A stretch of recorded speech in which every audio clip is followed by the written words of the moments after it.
So আমি market যখন এখানে ছিল,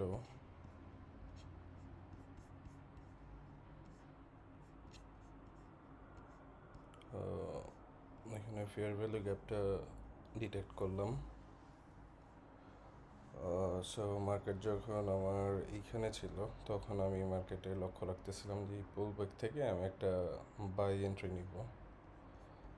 এখানে এন্ট্রিটা আমি নিছিলামও, ট্রিগার করছিল, কিন্তু এইখানেই এই যে বুলিশ ক্যান্ডেলটা, এইখানেই এটা এসএল হিট করছে। কারণ আমি যখন এসএলটা ঠিক করছিলাম, আমি এই উইকসের মানে এই উইকটা সম পরিমাণে এসএল দিছিলাম এইখানে, এক্স্যাক্টলি এইখানে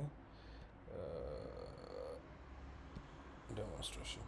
সো উইকটার সম পরিমাণে আমি এখানে এসএল দিছিলাম, তো সুতরাং আমার এসএলটা হিট করছে। যদি আমার এসএলটা যেখানে আমি ট্রেড প্ল্যান অনুযায়ী যেখানে নিয়েছিলাম ওইখানে যদি থাকতো, তাহলে এই ট্রেডটা আমি হয়তো তো হাফ মুভে ক্লোজ করতে পারতাম পজিটিভলি, বা আমি এসএলটা ব্রেক ইভেন নিয়ে নিতাম। তো অবভিয়াসলি দুইটা ক্যান্ডেলের মধ্যে এটা এসএল হিট করছে। তারপর এখন যেটা হইলো যে এখন মার্কেট পুল ব্যাক করছে। পুল ব্যাক করার পরে আবার একটা লোয়ার লো তৈরি করছে,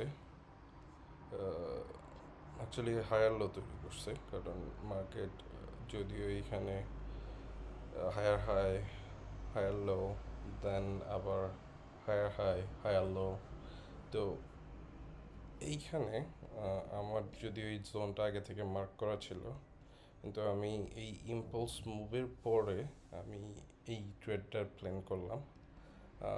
ইম্পালস মুভটা যখন আসছে, তখন আমি রিটেস্টের জন্য এইখানে বাই অর্ডারটা ট্রিগার করি, যে আবার মার্কেট যদি রিটেস্টে আসে দেন আমি এটা কন্টিনিউ করব। কিন্তু আনফর্চুনেটলি মার্কেট আমার পয়েন্টে আসে নাই। সো আমার পয়েন্ট থেকে লাইক 10 পয়েন্ট উপরে ছিল, আমার এন্ট্রি পয়েন্ট থেকে 10 পয়েন্ট উপরে ছিল। এইখান থেকে এন্ট্রিটা নিলে একটা পজিটিভ রেজাল্ট আশা করা যেত। তো এটাই আউটকাম। এটার মধ্যে বলিশ চিন্তা করার কারণ ছিল যে আমার ট্রেন্ড মার্কেটে বুলিশ পুরোপুরি। এখানে 5, 15, 30 এই তিনটা বিয়ারিশ ছিল আনটিল আনটিল 11, 10। এখন তো 12, 15 চলতেছে। এখন আবার মার্কেট শিফট করতেছে। তো আমি যখন হায়ার টাইম ফ্রেমে দেখতেছিলাম, 1 আওয়ার চার্টে যখন দেখতেছিলাম, মার্কেট রেঞ্জ বাউন্ড, কিন্তু বুলিশ রেঞ্জ বাউন্ড, বিয়ারিশ না। সেইম ইন ডেইলি টাইম ফ্রেমে মার্কেট রেঞ্জ করতেছে, কিন্তু বুলিশ। এখানে হায়ার লো ব্রেক করছে, এখন আপ ট্রেন্ডে আছে।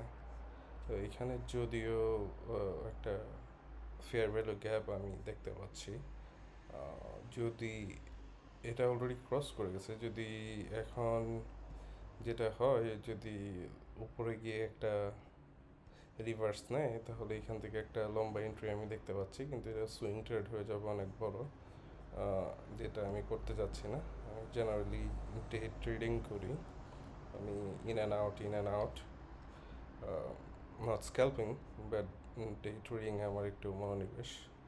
তো এটা মোটামুটি ট্রেড প্ল্যান। আজকে মার্কেট ওপেনিং আওয়ার্স থেকেই বুলিশ ছিল, তো এখানে পুল ব্যাক, তারপর আবার বুলিশ। তো এই কারণে আমার বুলিশ থট ছিল। আর যদিও প্রথমে আমি যেই জোনটা লক্ষ্য করতেছিলাম এইখানে ট্রেড করার জন্য, আরএসআই যখন আমি ফিবোনাচি টুল দিলাম, ফিব রিট্রেসমেন্ট দিলাম, ফিব রিট্রেসমেন্টের 50% থেকে মার্কেট বারবার রিজেক্ট করতেছিল।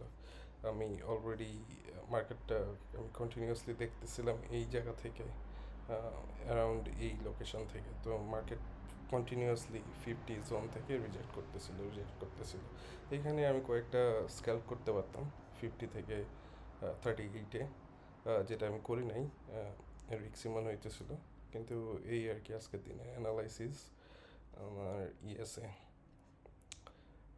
সো এখন মার্কেট বুলিশ ডেফিনেটলি, কিন্তু আমি কোনো জোন দেখতে পাচ্ছি না। আমি হয়তো এখান থেকে একটা রিজেকশন আশা করতে পারি, কিন্তু খুব বেশি হলে 61%, তারপর এটা আবার ব্রেক আপ থাকতে পারে। তো মার্কেট আমার যেহেতু বুলিশ রেঞ্জ থেকে বের হয়ে গেছে, আমার এন্ট্রি পয়েন্ট থেকে, আমি জাস্ট এখন মার্কেট দেখবো, কিছু করবো না।